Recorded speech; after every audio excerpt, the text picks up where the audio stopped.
स्वागत है आपका अनंत ज्ञान टीवी में। मैं रीत वशिष्ठ एक बार फिर आप सभी के बीच में हाजिर हूँ। आज हमारे जो गेस्ट हैं हमारे न्यूज़ रूम में वो हैं पूनम भारद्वाज जी, जिन्हें हिमाचली और पहाड़ी जो है मस्तानी भी कहा जाता है। फिलहाल उनके साथ हम बातचीत करेंगे और जानेंगे उनके अपकमिंग गानों के बारे में। तो सबसे पहले उनका स्वागत करते हैं। बहुत स्वागत है सबसे पहले तो आपका जी। बहुत बहुत धन्यवाद बुलाने के लिए जी। तो शुरुआत इसी से ही करूँगी कि आप पहाड़ी मस्तानी हैं, बहुत फेमस भी हैं और आपके साथ हम पहले भी साक्षात्कार हमारे दर्शकों के लिए हम कर चुके हैं। तो अभी फ़िलहाल जो है वो कौन से गाने जो हैं अभी आपके आने वाले हैं? गाने तो ऐसा है कि एक मेरा जम्मू से जो है मोहन ठाकुर जी जो काफ़ी फेमस हैं, रेशमी रुमाल जिनका काफ़ी फेमस हुआ था, उनके साथ मेरा एक डुएट सॉन्ग आ रहा है। और एक मेरा सोलो है, 2 मेरे सोलो हैं, 3 ही रख लीजिए, 3 सॉन्ग्स मेरे सोलो हैं।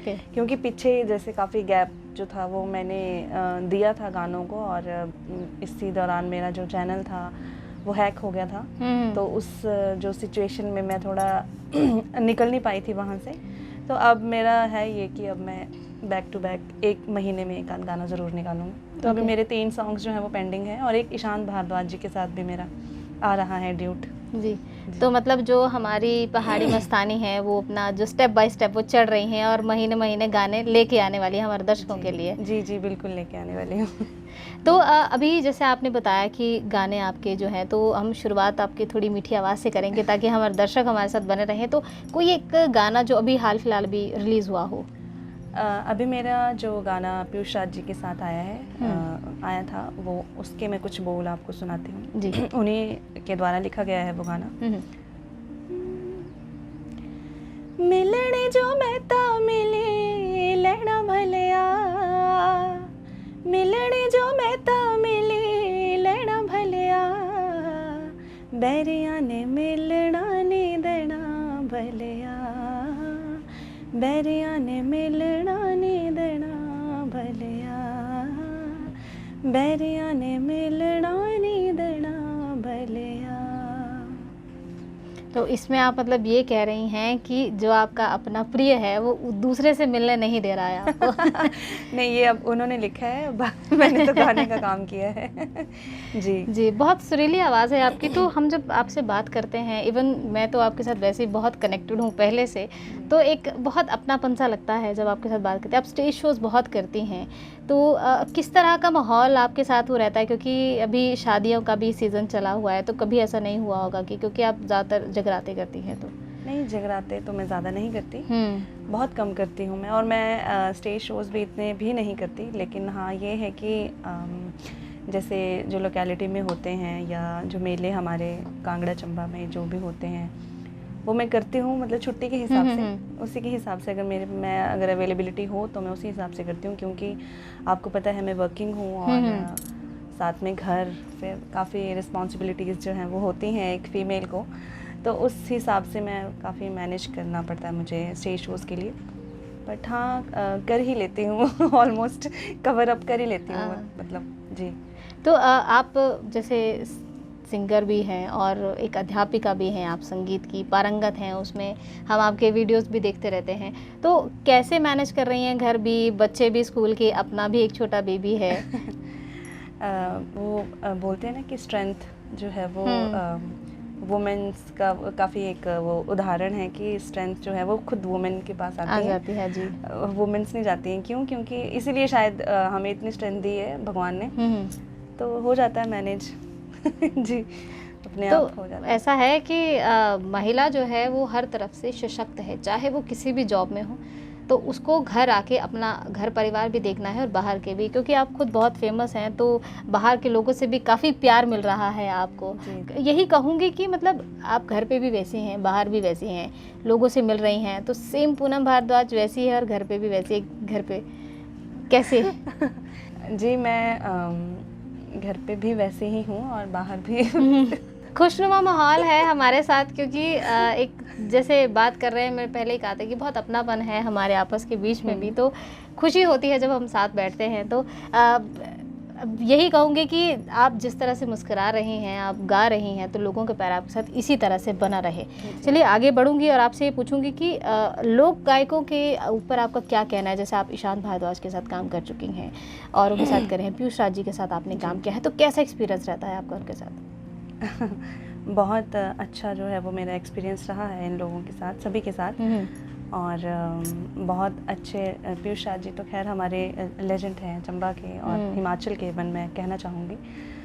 तो बहुत अच्छा एक्सपीरियंस रहा है मेरा और ज़्यादा मेरे ड्यूट तो आए नहीं हैं, लेकिन एक पीयूष राज जी के साथ आया था पिछले महीने, और अभी ईशान जी के साथ मैंने एक सॉन्ग जो है वो किया है जो उन्होंने ही लिखा है और उसका जो म्यूज़िक है वो सुरेंद्र नेगी जी दे रहे हैं।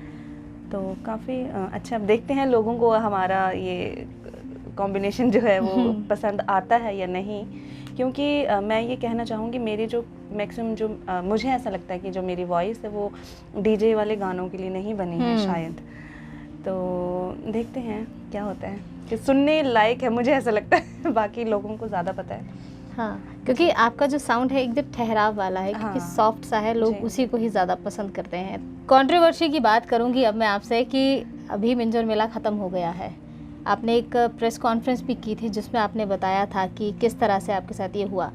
मेन हमारे लिए ये सवाल है कि वो आपका अपना गृह क्षेत्र है, जी। ठीक है, तो वहाँ पर इस तरह का माहौल और इस तरह की जो आपके साथ हुई है वो क्या आप कैसे देख रही हैं उन चीज़ों को? क्योंकि बाकी सब ने तो सुना है, पर फिर भी मैं चाहूँगी आप उसको बताएं, क्योंकि आपका अपना गृह क्षेत्र है वो। जी एक्चुअली उस टाइम तो मुझे बहुत ही गुस्सा था और अब मुझे हंसी आ रही है उस बात को लेके क्योंकि मुझ में थोड़ा सा ना एंगर इश्यूज बहुत हैं और मैं अपने जहाँ पे मतलब मेरी रिस्पेक्ट नहीं होती, मतलब मुझे ऐसा लगता है कि मैंने अपनी तरफ से 100% दिया है, सामने वाले ने मुझे उस तरह से नहीं देखा, तो मुझे फिर आप समझ सकती हैं कि जी। जो सेल्फ इंडिपेंडेंट लेडी होती हैं उसकी जो एक प्रायोरिटीज़ होती हैं वो कुछ और होती हैं, है ना, एक्सपेक्टेशंस। जी। तो मुझे ऐसा लगा तो क्या, वो तो सीधी सीधी बात थी, जो भी था सामने ही हुआ है। बाकी कुछ एक लोगों ने कमेंट्स किए हैं कि ऐसा कैसे हो गया, आपने इतने मिनट गाए। मिनटों का तो हिसाब ही नहीं था, मुझे मेन ये था कि जब मुझे टाइम दिया आप लोगों ने 20 मिनट का, मुझे 8 बजे से पहले ही चढ़ा दिया। 8:05 का मेरा टाइम था, लेकिन मुझे बोला गया कि आप 7:45 बजे आ जाओ और आपका इसके बाद आपका गाना। भाई ऐसा कैसे हो सकता है, जब मैंने अपने घर वालों को, मैंने अपनी फैमिली मेम्बर्स, अपने दोस्तों को, कुछ हम अब थोड़े बहुत, चलो ज़्यादा नहीं है फॉलोअर्स, थोड़े बहुत हैं, लेकिन सब सुनना चाहते हैं, है ना, वो सब सुनने के लिए, और वो लोग तब पहुँचे जब मेरा प्रोग्राम ख़त्म हो गया।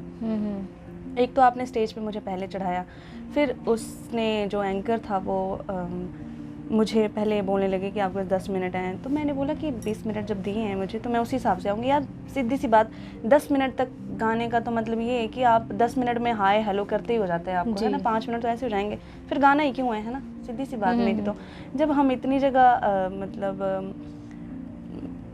अच्छी, अगर हम आधा मतलब 1-1 घंटा अगर गा रहे हैं हम, चलो ठीक है, गाने की भी कोई बात नहीं है, बट बात होती है एक रिस्पेक्ट, कि आप एक आर्टिस्ट की कितनी रिस्पेक्ट है। उनके लिए तो ऐसे हाँ चलो आओ चलो, ये क्या, ये चीज़ मुझे पसंद नहीं है। और ये बहुत पहले मैंने फेस की थी जब हम कॉलेज में पढ़ते थे और शुरू में ऑडिशन देने जाते थे, तो वहाँ पे हमें मतलब बोला जाता था कि ठीक है आपके पास 5 मिनट है या 10 मिनट है। बट अगर हमारी बात हो चुकी है प्रशासन में, ठीक है, उन्होंने अलाउ कर दिया है कि आपके पास 20 मिनट हैं, आप गाइए, बट अगले दिन उनकी स्टेटमेंट चेंज हो जाती है, ठीक है, वो खुद नहीं आते और वो एंकर मुझे ऐसा बोल रहे हैं, तो नेचुरली गुस्सा तो आएगा ना।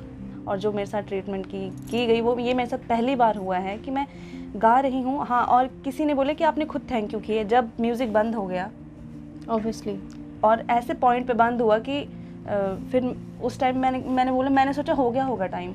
मेरे हस्बैंड ने आगे से इशारा किया, अभी 4 मिनट हैं, 4 मिनट मीन्स कि 16 मिनट मैंने गाया, 4 मिनट और हैं अभी। एंकर का ऐसा होता है कि मैंने फर्स्ट टाइम तो कोई मिंजर में परफॉर्म किया नहीं, ठीक है, इससे पहले भी काफ़ी स्टेजेस में परफॉर्म किए, तो एंकर हमें हमेशा आंखों से इशारा करते हैं कि हो गया टाइम, ऐसा। मुझे बिना बोले मेरा म्यूज़िक बंद करवाया गया, मुझे उस पर गुस्सा आया इस बात पे, और पीछे से वो मुझे हैरेस कर रहा था बार बार, you have only 5 minutes, 4 minutes, 2 minutes.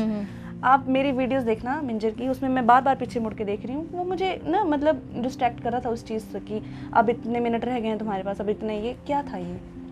मेरे साथ कभी ऐसा नहीं हुआ है, और मुझे ऐसा लगता है कि एक एंकर की हिम्मत इसलिए इतनी हो जाती है क्योंकि शायद उसको बोला गया होगा, उसका सपोर्ट पीछे से था, उसको बोला गया था कि इसको इतने में ही गंवाना या ऐसा करना वैसा करना।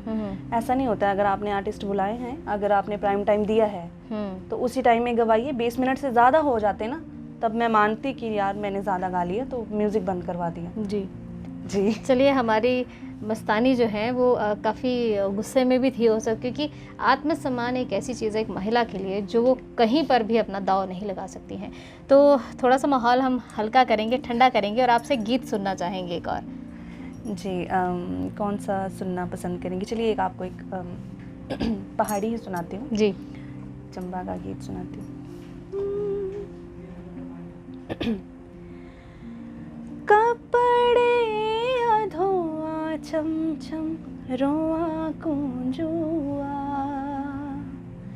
कपड़े अधोआ छम छम रोआ कुंजुआ, कपड़े अधोआ छम छम रोआ कुंजुआ, टूटा बटन नसाणी हो, मेरी ये जिंदे टूटा बटन नसाणी हो, बटना रगमना तो करे चंचलो हो, बटना रगमना तो करे चंचलो, चंबे चांदे बतेरा हो, है मेरी जिंदे चंबे चांदे बतेरा हो। इसीलिए आपको लोग बहुत प्यार करते हैं, क्योंकि सुनते हैं तो मगन हो जाते हैं। मुझे तो ऐसा लग ही नहीं रहा है कि मैं एक इंटरव्यू ले रही हूँ और इस तरह से आपके साथ बात कर रही हूँ, क्योंकि मैं खुद आपके पहाड़ी गाने सुनती हूँ तो बहुत ऐसे मंत्रमुग्ध हो जाती हूँ। आखिर में आपसे सवाल करूँ, क्योंकि आपने अपना वक्त दिया है हमें, यहाँ हमारे स्टूडियो में आज आप पहुँची हैं, तो आपसे आखिर में सवाल करूँगी कि और भी हमारे हिमाचल के कई कलाकार हैं, तो जिस तरह से आपके साथ ये चीज़ हुई है, तो आप क्या आगे संदेश देना चाहेंगी? क्योंकि हिमाचल के इतने बेहतरीन कलाकार हैं जिनके साथ ये सब चीज़ें हुई हैं, पहले भी हुई हैं और हम देख भी रहे हैं। बाहर के लोगों के साथ ये सब हो रहा है कि उनको ज़्यादा टाइम दिया जाता है, तो क्या कहना चाहेंगे आप प्रशासन के साथ भी और अपने कलाकारों को भी? देखिए, अगर मैं कलाकारों की बात करूं तो यहाँ पे फिर अगर मैं बोलूँगी तो फिर मुद्दा बन सकता है, लेकिन मैं सच बोलती हूँ और मुझे नहीं फिर उस चीज़ से फ़र्क कि किसी को अच्छा लगे चाहे बुरा। लेकिन ये है कि कलाकारों की मैं अगर बात करूँ तो वो प्रोग्राम लेने के लिए किसी भी हद तक चले जाते हैं। हाँ, जो मेरी तरह होंगे वो नहीं जाएंगे मंजर में ठीक है, सीधी सी बात। बुलाएंगे तो मतलब रिस्पेक्टेड, अगर वैसी रिस्पेक्ट होगी तो मैं जाऊँगी, अदरवाइज़ मैं नहीं जाऊँगी। अब उन्होंने क्या करना है कि उनको प्रोग्राम चाहिए ही चाहिए, चाहे फिर कुछ भी। जैसे किसी का मैंने इंटरव्यू सुना और उन्होंने मुझे पर्सनली फ़ोन किया, ठीक है, नाम नहीं लूँगी मैं उनका। उन्होंने मुझे पर्सनली फ़ोन किया जिस दिन न्यूज़पेपर में मैंने मतलब मेरी न्यूज़ आ गई, और उन्होंने कहा कि बहुत अच्छा, वेरी गुड, बहुत अच्छा। और उन्होंने नहीं, काफ़ी 3-4 जो कलाकार हैं, जो मेन अच्छे बड़े कलाकार, उनका फ़ोन आया कि बहुत अच्छा किया, ये ऐसे ही करते हैं, अधिकारी ऐसे करते हैं। बट उनमें से एक भी कलाकार ऐसा नहीं था जिसने मेरे लिए पोस्ट डाली हो या मेरे लिए लिखा हो। और वो बोल रहे हैं, उनका इंटरव्यू मैंने सुना तो उनकी तो स्टेटमेंट ही चेंज। तो मतलब इनका खुद का एक होता है ना कि स्टैंड, अपना स्टैंड नहीं है, तो कुछ लोगों का तो ये दूसरों के लिए क्या ही स्टैंड लेंगे। तो ये तो मुझे नहीं लगता कि प्रोग्राम लेने के लिए या ऐसी कुछ हो रहा है तो कोई बात नहीं इनके लिए, ठीक है, कोई बात नहीं, हो गया।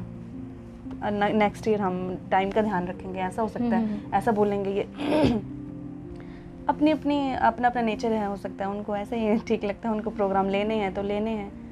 बट मेरे साथ ऐसा नहीं है। मेरे साथ पहली बार ये चीज़ हुई है और जो कि बहुत मुझे बुरी लगी है जी। और तो, संदेश मेरा किसके लिए, प्रशासन के लिए बोल रहे थे हाँ, आप? जैसे आपने कहा ना कि इस तरह से मेरे साथ हुआ है, क्योंकि आपने कलाकारों की बात तो कर दी है कि कलाकारों का जैसा है वो आगे से मैनेज कर लेंगे, लेकिन जी। आपके साथ जो हुआ है तो आगे आपके जैसे जो आपको अपना मानते हैं। देखिए मेरे साथ जनता जो है वो काफ़ी सपोर्ट में है, और मैं आपके चैनल के थ्रू उन सभी का बहुत बहुत धन्यवाद करना चाहती हूँ जिन्होंने रातों रात जो है वो इतने मेरे लिए अच्छी जो मतलब मेरे सपोर्ट में जो बातें लिखी थी। और मैं माफ़ी भी चाहूँगी क्योंकि मैं नहीं रिप्लाई कर सकती बहुत ज़्यादा, क्योंकि हज़ारों के हिसाब से अगर आपके पास मैसेजेस और कमेंट्स हों तो आप नहीं रिप्लाई कर पाएंगे। तो मैं उन सभी का बहुत बहुत शुक्रिया अदा करना चाहती हूँ इतना सपोर्ट देने के लिए। और प्रशासन का अगर मैं बात करूं तो देखिए आज मैं हूं, कल कोई और होगा जी। ये सच्चाई है। और अगर मैं मिंजर में नहीं भी जाऊंगी तो उनको कोई फ़र्क नहीं पड़ेगा, ठीक है। ये बहुत सच बात है, बहुत हद तक सच बात है। और उनके पास आजकल के टाइम में बहुत ऐसे सिंगर्स आ गए हैं, नए नए सिंगर्स आ गए हैं। और जैसे मैंने पहले ही बोला था, पिछले एक इंटरव्यू में पहले भी बोला है मैंने कि फ़ोन के थ्रू जो है वो स्टार नाइट के कलाकार जो है वो डिसाइड होते हैं, ठीक है। और आपको बना के रखनी पड़ती है, ये बात सच है, चाहे किसी को इसका इशू बनाना हो, चाहे कुछ भी है, ये सच्ची बातें हैं। और बिना फ़ोन के आपको मंच नहीं मिल सकता। और अगर जिसको मिला है 5-5 मिनट ही मिला है, 1-1 मिनट मिला है, जो जिसको मिल रहा है वो 1-1 मिनट 2-2 मिनट मिल रहा है, तो इससे अच्छा ये है कि अपना जो है वो अच्छे से स्टैंड लेके अपना ही एक अलग से कुछ कीजिए। ऐसे मेलों में जाने से तो फिर बेटर है कि अपनी बेइज्जती करवाने से तो बेटर है कि आप अपना कुछ अलग से करें। या फिर बाकी छोटे छोटे मेले काफ़ी, इससे प्राइवेट जो पर्सनल लोग करवाते हैं जो मेले होते हैं उसमें काफ़ी हमें जो है वो रिस्पेक्ट दी जाती है और काफ़ी प्यार दिया जाता है। इस तरह से म्यूज़िक नहीं बंद करवाया जाता। जी जी। तो प्रशासन से मेरा कोई वो नहीं, क्योंकि उनके पास बतेरो सिंगर हैं, वो किसी को भी बुला लेंगे। चलिए मुझे उम्मीद नहीं है। चलिए आपके साथ बहुत अच्छा लगा। तो जाते जाते सावन का महीना लगा है, तो एक महादेव का कोई भजन हो जाए। जी, महादेव जी का तो मैंने जो शिवा मेरे गाया उसका एक बीट से कुछ गा देती हूँ। नचे धुड़ुआ बजे तेरे बजे ओ, धोड़ू नचिया जटावो खलारियो, धोड़ू नचिया जटावो खलारियो, धोड़ू नचिया जटावो खलारियो। बहुत बहुत धन्यवाद आपका हमारे साथ बात करने के लिए, हमें अपना वक्त देने के लिए। बहुत बहुत धन्यवाद। तो ये थे हमारे साथ पूनम भारद्वाज जी, जो आज हमारे स्टूडियो में मौजूद थी। तो इनका सिर्फ यही कहना है कि अगर आप सच्चाई के साथ खड़े हैं तो चाहे कोई भी परेशानी हो, आप उसके साथ लड़ सकते हैं। फिलहाल अनंत ज्ञान टीवी के लिए इतना ही, मुझे इजाज़त दीजिए।